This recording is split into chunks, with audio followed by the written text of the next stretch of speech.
Patay mo tumama sa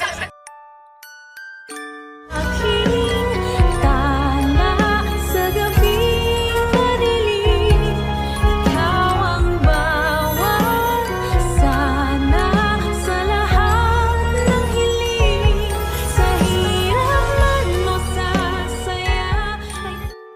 Ay, grabe talaga nangyari ngayon sa abot kamay na pangarap na kung saan nga.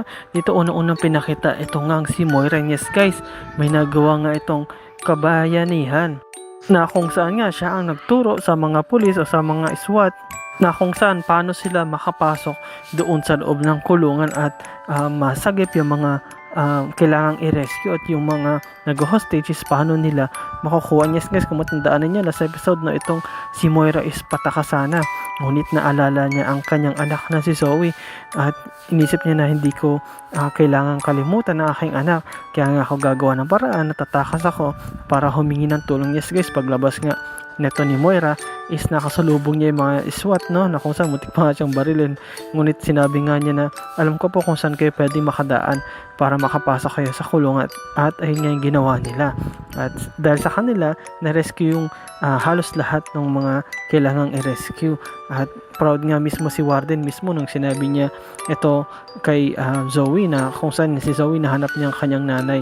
Sabi nga ni Warden na masaya kami kasi dahil kay Moira is nakapasok ang mga SWAT at nainigtas yung mga iba pang hostage.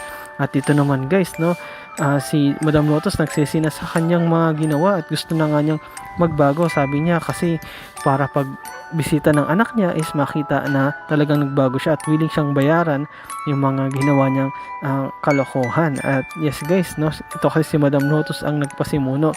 Ngunit makita natin na nasa delikadong sitwasyon pa rin itong si Annalyn, sapagkat yung mga kasamahan niyang iba ni Madam Lotus is hindi umagri sa kanya. Sabi na, Madam, ang labo niyo naman. Kala ko mapapatayin natin itong si Doc. Patayin na natin. Ngunit sinabi ni Madam Lotus na wag, kung gusto niyo tumakas na kayo, basta wag niyo lang galawin itong si Doktora, sapagkat wala naman siyang ginagawang masama at wala na siyang kasalanan. At buti na lang at dumating ngayon mga SWAT para protektahan tong si Annalyn at hulihin yung iba pang mga hostage taker, lalo na itong si Madam Lotus. Kaya nga makita natin na medyo umukay na itong si Annalyn. And then yes guys, update ko kayo uli sa mga tumitinding eksena ng abot kamay na pangarap. At yun lang guys, ingat kayo palagi. Bye bye.